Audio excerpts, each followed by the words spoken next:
Hello students, कैसे हैं आप सभी। मैं पूनम तिवारी आप सभी स्टूडेंट्स का Hindi NCERT by Poonam channel पर स्वागत करती हूँ।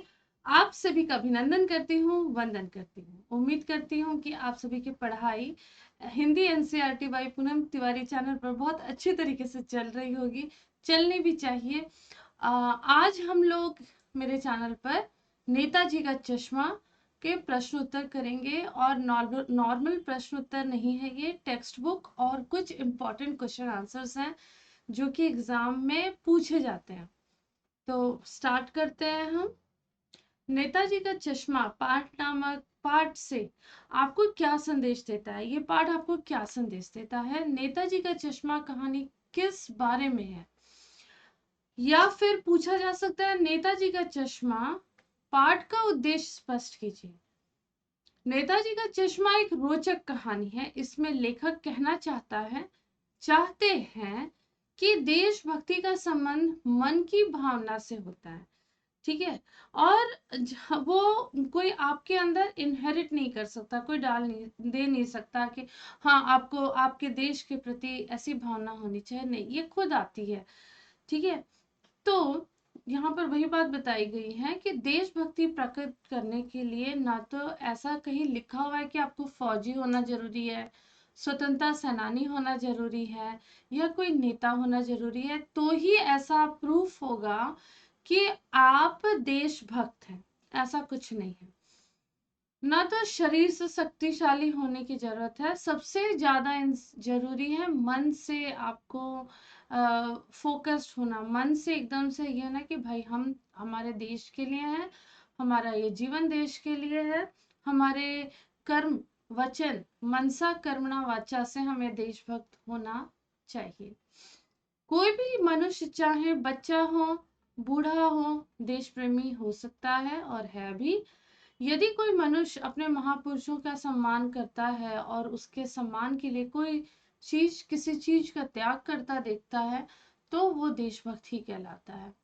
इस कहानी में भी जो हम ये कहानी पढ़े नेताजी का चश्मा, इसमें भी यही दिखाया गया है कि देशभक्ति की भावना छोटे हो या बड़े हो, बूढ़े हो चाहे पुरुष हो चाहे महिला हो, या छोटे कस्बा हो कोई बड़ा शहर हो, छोटे से छोटे कस्बे बड़े से बड़े शहर में भी आपको दिखाई दे देता है। नेताजी का चश्मा के आधार पर कस्बे का वर्णन अपने शब्दों में कीजिए। तो जिस जगह पर ये कहानी इर्द गिर्द घूमी है, जिस कस्बे में ये कहानी इर्द गिर्द घूमी है, उसका आपको वर्णन करना है। तो वो एक कस्बे का वर्णन क्या था कि एक छोटा सा गांव था, बहुत छोटा सा गांव है, वहां पे कुछ पक्के मकान हैं, वहां के लोग, अब वहां मकान है लोग रहते हैं तो बाजार भी होगा जहां उनकी जरूरत की सामान मिलती है। और पहले का एक जमाना था जहां पर लड़के और लड़कियों के लिए स्कूल अलग होते थे। तो एक लड़कों के लिए अलग स्कूल है, एक लड़कियों के लिए है। पास में ही दो सिनेमा घर है, वहां पर लोग मूवीज देखने जाते थे। और एक नगर पालिका है जो कि उस कस्बे का इंचार्ज है, वहां पर टॉयलेट बनवाना, रोड बनाना, वहां पे साफ सफाई करवाना, ये सब चीजों का वो ध्यान रखती है। और उस कस्बे के बीच में जो चौक है या फिर एक जगह है जहां पर सेंटर ऑफ दैट वो कस्बा जो है, वहां पर जो सुभाष चंद्र बोस की मूर्ति लगाई जाती है और उसी के ऊपर ये कहानी इर्द गिर्द वहां से चलती है। सुभाष जी की मूर्ति किसने बनाई थी और क्यों। तो सुभाष जी की जो मूर्ति थी ना, वो ड्राइंग मास्टर, कस्बे के ही स्कूल के ड्राइंग मास्टर ने बनाई थी, क्योंकि नगर पालिका ने अपनी लापरवाही और समय की कमी और अज्ञानता और धन की तंगी दिखाई, जिसकी वजह से मूर्ति का काम कस्बे के स्कूल मास्टर को ही, स्कूल मास्टर के जो कलाकार थे, स्कूल मास्टर, उन्हीं को दे दिया गया। और ये मूर्ति बहुत जल्दी में बनी थी और सस्ती बनाई गई थी।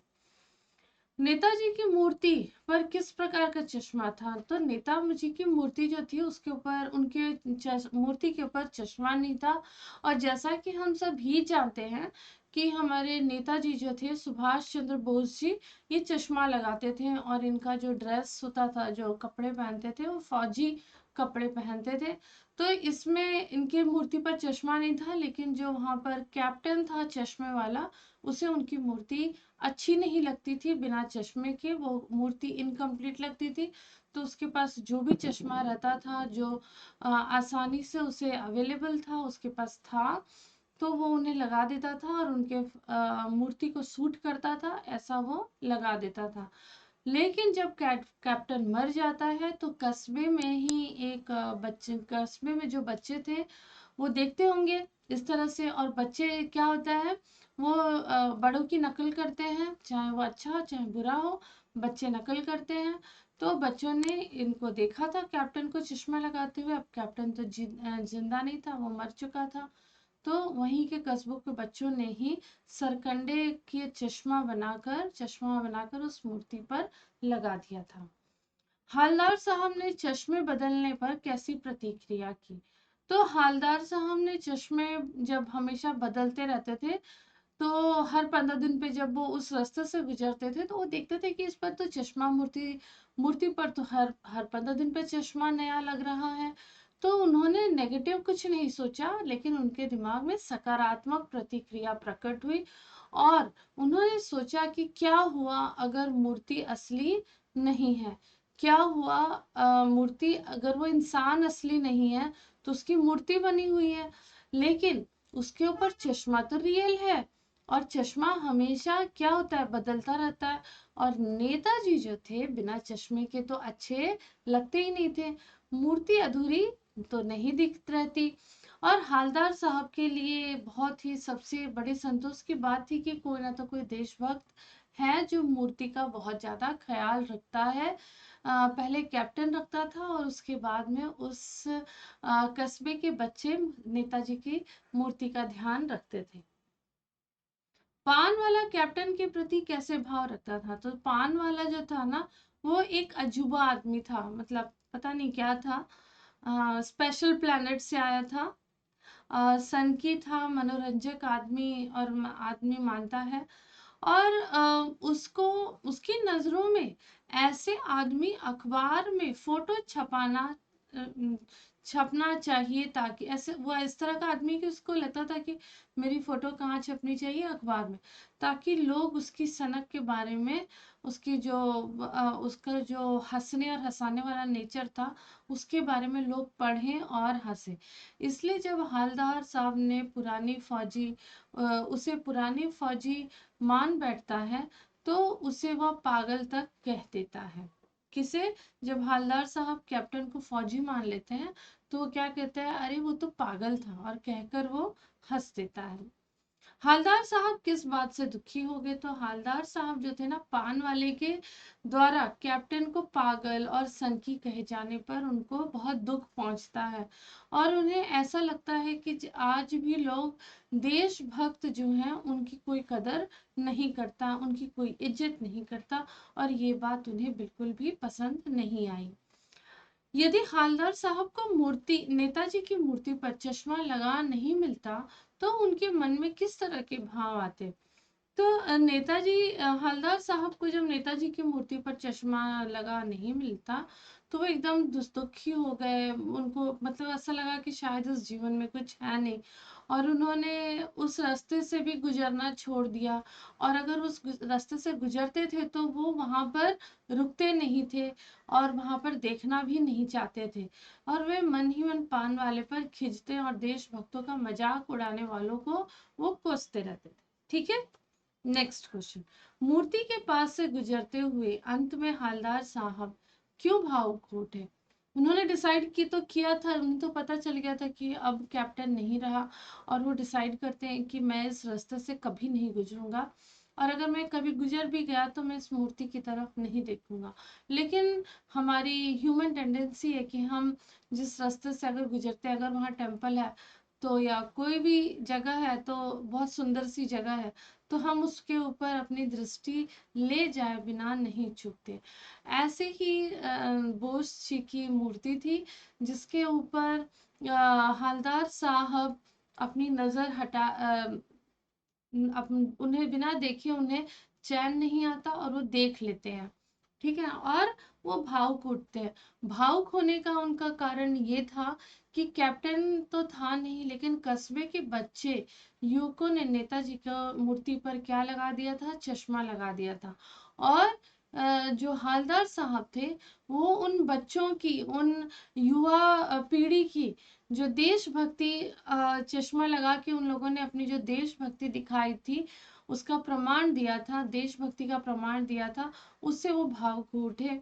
दूसरा कि जो महान नेता सुभाष चंद्र जी का सम्मान देखकर वो भावुक उठे कि देखो, लोगों में आज भी, आज की जो नई पीढ़ी है, युवा वर्ग है और बच्चे हैं, उनमें देशभक्त भक्ति की भावना आज भी है और नेताजी का सभी सम्मान करना जानते हैं। नेताजी की मूर्ति लगाने के कार्य को सफल और सराहनीय क्यों बताया गया? दो कारण बताइए। तो पहला कारण ये होता है कि देश प्रेम की भावना उत्पन्न होती थी। दूसरा ये है कि उनको वो मूर्ति को देखकर हमेशा 2 से 3 बातें, उनके जो नारे उन्होंने दिए थे, स्लोगन दिया था, वही सभी के कानों में गूंजते थे। दिल्ली चलो तुम मुझे खून दो, मैं तुम्हें आजादी दूंगा। ये सारे नारे उन कानों में क्या होते हैं, उनको याद आने लगते हैं, उनके कानों में गूंजने लगते हैं। फिर नेताजी की आंखों पर चश्मा नहीं था, ये सबसे बड़ी कमी थी उस मूर्ति की कि उनके आंखों पर चश्मा नहीं था। लेकिन उसकी पूर्ति के लिए एक सामान्य और सचमुच का चश्मा लगा देना ही क्या था, मूर्ति को पहना दिया गया था ताकि वो मूर्ति कंप्लीट दिखाई दे। हालदार साहब एक भावुक और देश प्रेमी इंसान थे। उदाहरण देकर बताइए। तो हालदार साहब जो थे वो भावुक और देश प्रेमी इंसान थे। वे कस्बे के चौक में लगी सुभाष बोस की मूर्ति को देखकर क्या हो गए, भावुक हो उठे थे। और उस मूर्ति को देखकर उन्हें सुभाष चंद्र बोस की देशभक्ति याद आ गई थी। वे जब भी देखते थे तो कस्बे का एक चश्मे वाला उस मूर्ति पर हमेशा हर 15 दिन पर अलग अलग तरह के, कभी मोटा कभी गोल कभी चौकोर चश्मा उनके आंखों पर, उनकी मूर्ति पर चेंज कर देता था। अब वो हमेशा जब भी वो देखते नया चश्मा है, अब वो क्या हो गए थे, कौतूहल से भर गए थे, उनमें जिज्ञासा जाग गई थी कि भाई ये क्यों हर 15 दिन पे चश्मा क्यों चेंज होता है। चश्मा लगा है, चश्मा रियल है, लेकिन बात क्या है कि चश्मा हमेशा बदल जाता है। और इस प्रश्न का उत्तर लेने के लिए वो किसके पास पहुंच जाते हैं, पान वाले के पास पहुंच जाते हैं। और उस चश्मे वाले की, जो भी चश्मा बदलता है, उसकी देशभक्ति देखकर श्रद्धा से वो, उनकी आंखें भर जाती हैं। और बाद में जब उस कैप्टन की मृत्यु हो जाती है तब वो भी बहुत ज्यादा भावुक हो जाते हैं। हालदार साहब के द्वारा कैप्टन के बारे में पूछने पर पान वाला अपनी आंखें क्यों पोंछने लगा? तो हालदार साहब जब बहुत दिनों तक नेताजी की मूर्ति पर चश्मा नहीं रहता है, तब पान वाले से पूछते हैं कि भाई क्या हो गया, नेताजी की मूर्ति पर चश्मा क्यों नहीं है, पान वाला कहाँ गया? तो हालदार साहब के इस सवाल पूछने पर पान वाले की आंखों से आंसू आ जाता है और वो कहता है कि कारण यह है कि कैप्टन अब जीवित नहीं है, वो इस दुनिया से जा चुका है। और उसके मरने के बाद देशभक्ति का महत्व उसे पता चल रहा था। किसे? पान वाले को। हालदार साहब को पान वाले की कौन सी बात अच्छी नहीं लगी? तो उनको हालदार साहब को पान वाले की एक बात अच्छी नहीं लगी कि वो देशभक्ति का, जो इंसान देशभक्त है उसका वो मजाक उड़ा रहे थे। किसका? कैप्टन का मजाक उड़ा रहे थे। और उसे क्या कहा, पागल और लंगड़ा कहकर उसे हंसी का पात्र बनाते हैं। और यही बात हालदार साहब को अच्छी नहीं लगती है। तो मेरे प्यारे प्यारे बच्चों, ध्यान से सुनो। इस सीरीज में मैंने आप लोगों को कितने क्वेश्चन कराए हैं? टोटल 13 क्वेश्चन कराए हैं। और मैं आप लोगों को कह देना चाहती हूँ कि ये 13 क्वेश्चन आप लोगों के एग्जाम के पॉइंट ऑफ व्यू से इम्पोर्टेंट है। तो अगर आप इस क्लास को देख रहे हो तो इस चैप्टर से अगर आपने इतने क्वेश्चन तैयार किए हैं, तो चाहे आपका हाफ ईयरली हो, चाहे टर्म 1 हो, ठीक है, या फिर आपका प्री बोर्ड हो, बोर्ड हो, वो आपका एग्जाम आराम से हो जाएगा। ऐसे ही जो मैं क्वेश्चन आंसर की जितनी भी सीरीज लेकर आऊंगी हर चैप्टर वाइज, उसमें मैं आप लोगों को चैप्टर के इम्पोर्टेंट क्वेश्चन, क्योंकि आपकी क्लास टीचर, आपकी स्कूल टीचर तो आपको क्वेश्चन आंसर्स करवा ही रही होगी, मैं आप लोगों को चैप्टर के जो क्वेश्चन आंसर्स हैं उनमें से इम्पोर्टेंट वाले और जो अलग से जो इम्पोर्टेंट क्वेश्चन पूछे जाते हैं वो मैं आप लोगों को यहाँ पर करवा दूंगी, तो आप लोग को कोई और बुक रेफर करने की जरूरत नहीं है। तो हंसते रहिए, मुस्कुराते रहिए, खिलखिलाते रहिए, ऐसे ही पढ़ते रहिए, मुझसे पढ़वाते रहिए, चैनल पर आते रहिए, क्योंकि जब आप आते हो यहाँ पढ़ने तब आप सेशन में 4 चांद ले आते हो। ठीक है, तो मिलते हैं हम अगले क्लास में। ऐसे ही अगला चैप्टर हमारा होगा आत्मकथ्य, और उसके क्वेश्चन आंसर्स आप लोगों को रिकॉर्डिंग में मिल जाएगी। आत्मकथ्य का एक्सप्लेनेशन लाइव क्लास में दिया जाएगा। टिल देन हंसते रहिए, मुस्कुराते रहिए, खिलखिलाते रहिए, and take care. Good night everyone.